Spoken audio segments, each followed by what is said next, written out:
What is going on, everyone? My name is the California Cougar, and welcome back to another episode of my Survivor Season Series review.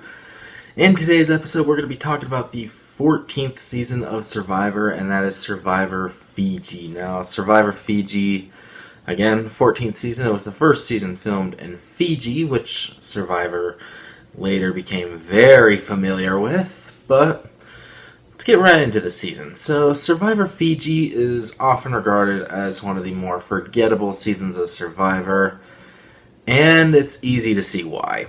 Survivor Fiji, there's really not a lot to remember about it, and a lot of the things that you do remember about it are remembered for the wrong reasons entirely. So, yeah, I mean, there's really not that much positive to say about Survivor Fiji. There's a few good people in the cast. Like, I liked Boo a lot. I think Yowman was good. The Four Horsemen Alliance was strong while it was intact. Dreams, Edgardo, Mookie, Alex, I thought they were alright. Michelle was okay. But other than that, there really wasn't much else. I mean, Earl was a decent winner, I guess.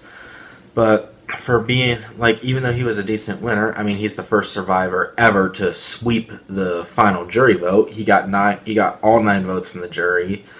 But I feel like that's mainly because the other final 3 members with him were not likable. Cassandra and Dreams were just, especially Dreams, playing both sides all the time. Kind of flipped the season around on its head. So, yeah, other than that, I mean, there was Lacey with her cringy jury speech, and of course, the part where she fell for pretty much no reason at all.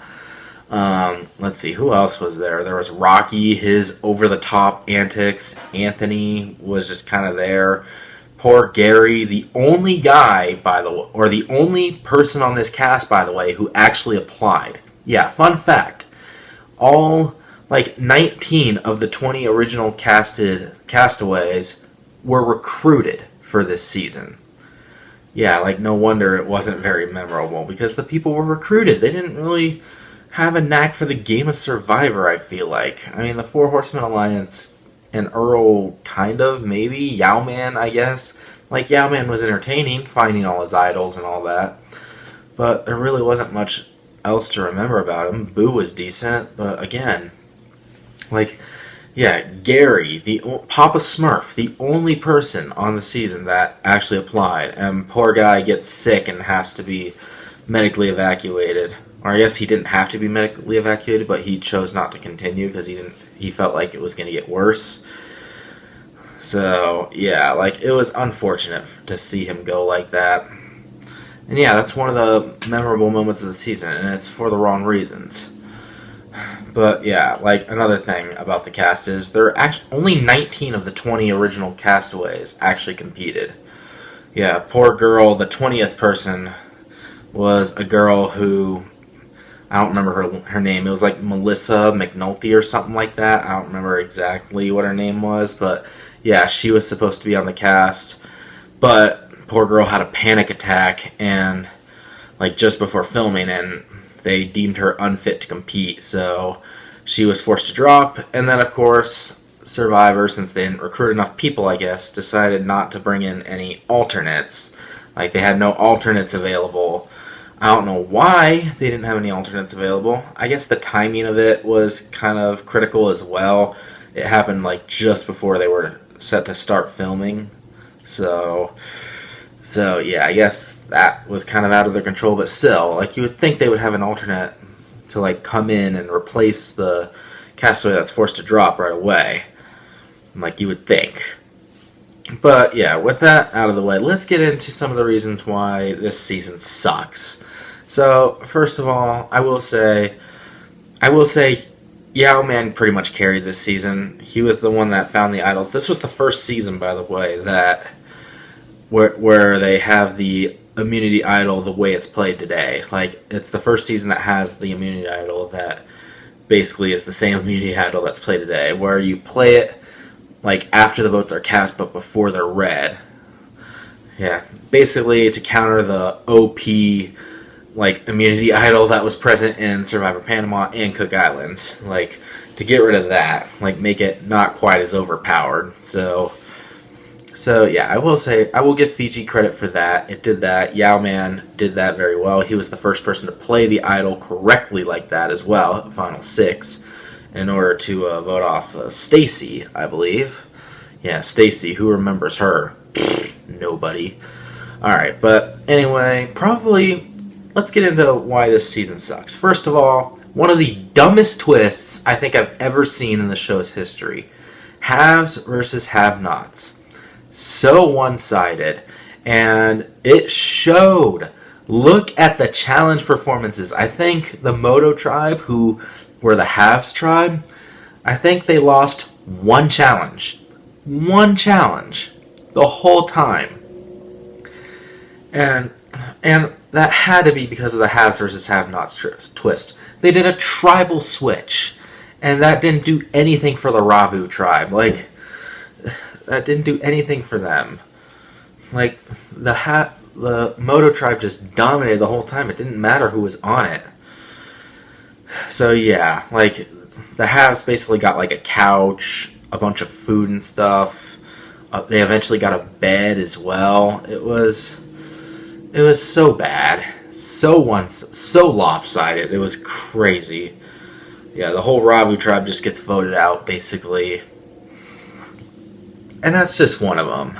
And then, of course, there's one of the most infamous backstabbings in the show's history, where Dreams, poor guy's homeless, he doesn't have a car.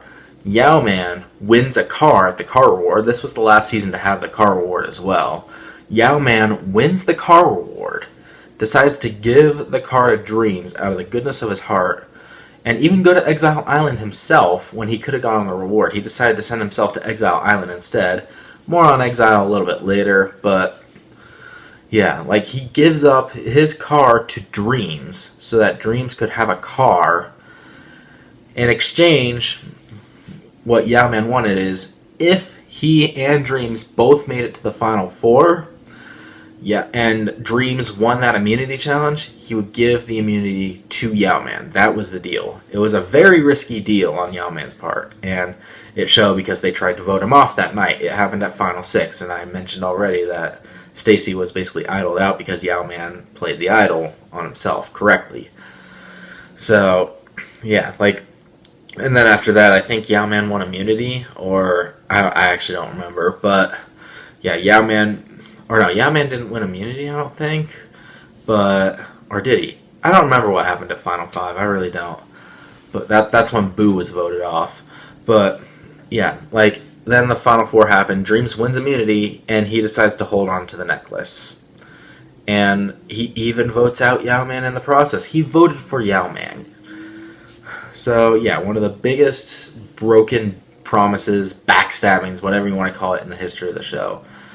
Remember, for all the wrong reasons. He did Yao Man dirty. Like, that was a dirty play. That wasn't like a Survivor-type blindside. It was just a dirty play, I think. And yeah, that's why Dreams got no votes at the end, because it was a dirty play. Everyone on the jury ripped into him for it. And then Cassandra was just there the whole time. She did nothing this whole game. So yeah, Final 3, not very memorable. Earl, again, was a fine winner. I don't think he was a great winner. I do wish he had come back for Winners at War, though. I think it would have been nice to have him on. Apparently he couldn't compete on Winners at War because of the birth of his daughter. So yeah, that was unfortunate. But yeah, I mean, other than that, there's really nothing else. Like, there's that other dumb twist where at Final 10, post-merge, by the way, they decided to split the merge tribe into 2 separate teams and then have an immunity challenge. Winning team is safe, losing team goes to tribal. Like, basically bring back the whole pre-merge shenanigans post-merge. So yeah, that was dumb. It completely screwed Michelle over. Like, completely screwed her over. I don't know what would have happened without that, but yeah, like, just so many screwed up moments in this season.